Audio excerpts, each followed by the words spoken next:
तफ्तीश के खात्मे के बाद मुझे वापस उसी थाने में लाया गया और एक मजिस्ट्रेट की अदालत में पेश किया गया, जिसने जुडिशनल रिमांड पर मुझे जेल भेज दिया। मेरे रुफ़का ने सरून सिंह को यूं ही नहीं छोड़ दिया था। उन्होंने दूसरी ही रात मेरा इंतकाम ले लिया। मुझे उसी थाने में उसकी इबरतनाक मौत का वाक़या सुनने को मिला था। उसे मेरे किसी पुरअसरार साथी ने रातों रात सरहद अबूर करके उसके घर समेत हैंड ग्रेनेड से उड़ा दिया था और सिवाय मेरे और किसी को इल्म नहीं था कि पुरअसरार शख्स जसूनत था। मेरा अजीम साथी जसवंत, जिसने अगले ही रोज़ सरून सिंह से मेरा हिसाब चुका दिया था। सरून की मौत ने जैसे मेरे सीने पर रखी पत्थर की सिल हटा दी थी। मेरा हौसला दो चंद हो गया। जब मैं कमरा अदालत से बाहर निकला तो एक हजूम मेरा नज़ारा करने के लिए वहां मौजूद था। क्योंकि भारतीय पुलिस इन दिनों किसी पागल शख्स को भी गिरफ्तार कर लेती तो उसे भी पाकिस्तानी जासूस ही मशहूर किया जाता, जबकि मेरे मुतल्लिक तो अखबारात ने ना जाने क्या क्या अफसाने तराशे थे। नज़ारा करने वाले उसी हजूम में हमारे कारखाने का एक मुलाजिम भी शामिल था। शायद उसी इलाके का रहने वाला था। जैसे ही उसकी नज़रें मुझसे मिली, मुझ पर गोया बिजली सी गिर गई। मैंने अपनी तमाम तर कुव्वत इरादी के साथ खुद को नॉर्मल रखा और उसे ये शक ना होने दिया कि मैं प्रकाश बाबू हूँ। हुआ तो यूं ही, लेकिन उसने अगले रोज़ जब वो काम पर गया तो प्रकाश से मेरा तज़किरा कर दिया। मैं चूँकि इतना लंबा कभी गैप नहीं हुआ था, प्रकाश ने जब पाकिस्तानी जासूस का नाम सुना होगा तो यकीनन बेचारे के पांव तले से ज़मीन निकल गई होगी।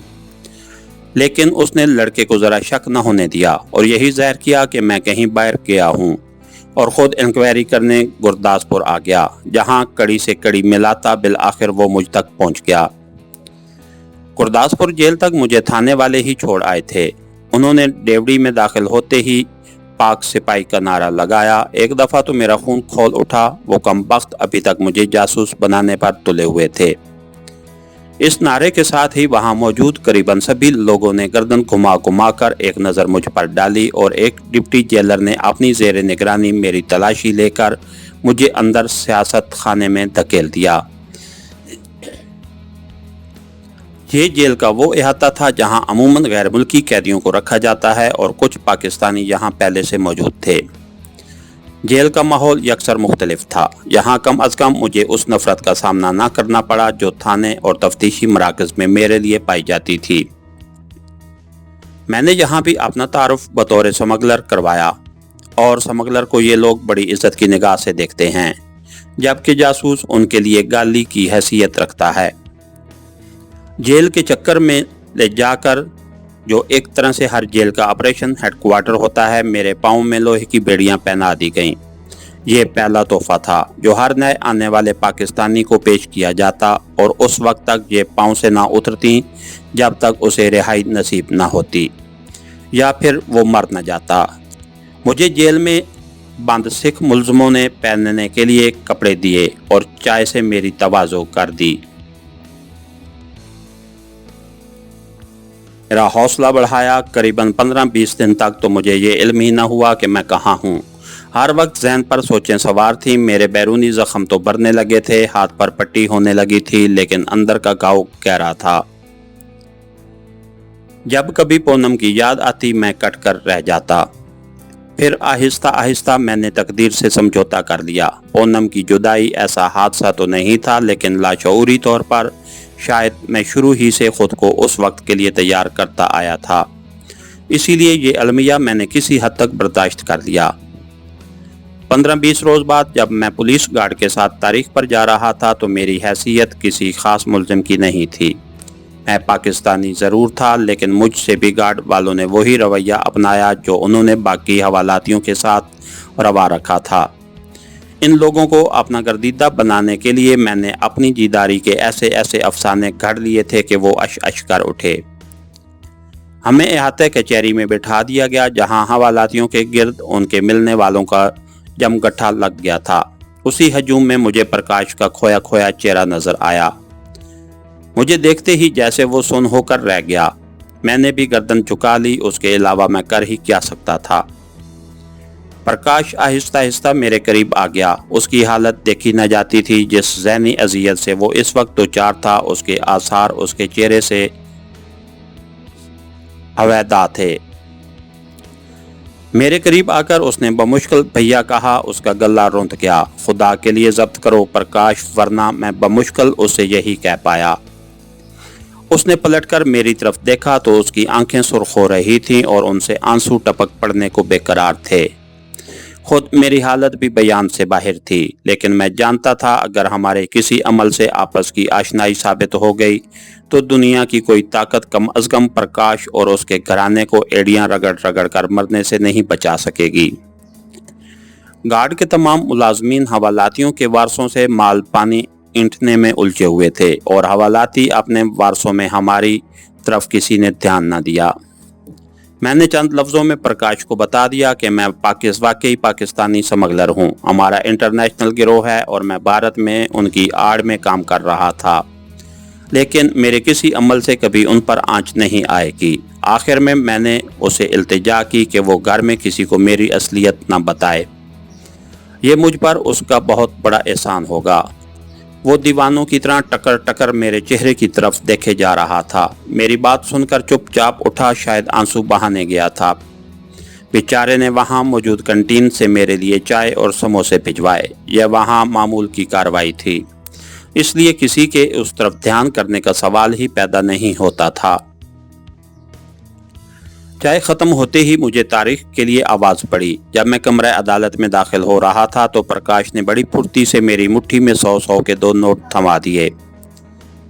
उससे ज़्यादा फुर्ती का मुजाहरा मैंने उन्हें छुपाने में किया। अदालती कार्रवाई से फारिग होकर जब पुलिस गार्ड मुझे वापस लिए जा रही थी तो प्रकाश मुझे एक कोने में खड़ा नजर आया। वो बच्चों की तरह बिलक रहा था। आने जाने वाले हैरानगी से इस पागल लड़के को देख रहे थे। शायद उसके किसी अजीज को लंबी सज़ा का हुक्म मिला है, उन्होंने यही सोचा होगा। खुद मेरी क्या हालत थी, शायद दुनिया की किसी लुग़त में उसे बयान करने के लिए अल्फाज ना ढूंढ सकूं। जेल पहुंचकर जब मैं शाम को नमाज पढ़ने लगा तो दुआ मांगते हुए बेख्तियार रो दिया। दिल का सारा लहू आंखों के रास्ते मैंने अल्लाह ताला के हजूर बहाकर यही इल्तिजा की कि वो इस राज को राज ही रखे और मेरे किसी अमल से उन पर कोई हर्फ ना आने दे।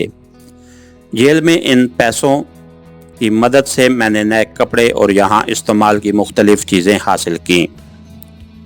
करीबन एक हफ्ते के बाद एक रोज़ जब हम लोग जेल के हस्पताल में दवाइयों के बहाने जा रहे थे तो मैंने एक हवालाती को अपने लिए कोशां पाया।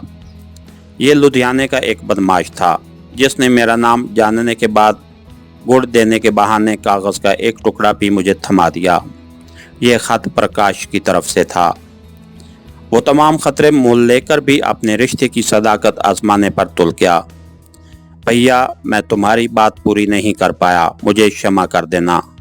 अगर मैं पूनम को न बताता तो वो मर जाती, वो अब भी मर जाएगी। मुझसे घर वालों की हालत देखी नहीं जाती। बाकी तो सब कुछ बर्दाश्त हो जाएगा, लेकिन पूनम नहीं भैया, मैं इंसान हूँ, तुम्हारी तरह स्मगलर नहीं। मैंने उसे सब कुछ बता दिया है, लेकिन इस वचन के साथ कि वो अपने साथ किसी और को नहीं मारेगी। वो बहुत बहादुर लड़की है भैया, हमारी तरह बुज़दिल नहीं। उसने बड़े हौसले से सारी बात सुनी और एक आंसू तक नहीं बहाया। उसे सकता भी नहीं हुआ। अब उसने मुझसे सिर्फ एक इल्तिजा की है कि मैं एक मर्तबा उसे आपकी शक्ल दिखा दूं। ये पागल लड़की है, एकदम पागल। भैया, मैं अपनी तमाम तमन्नाएं तुम्हारी रिहाई के लिए वक़्फ़ कर दूंगा। जो कुछ मुमकिन हुआ कर गुजरूंगा। और हाँ, इस तारीख पर तुम्हारी एक झलक देखने पूनम भी मेरे साथ आएगी। ये है तो जुल्म, लेकिन हमें रुलाया है तो कुछ हक हमें भी दो। भैया, हम अगले जन्म में तुमसे ज़रूर मिलेंगे।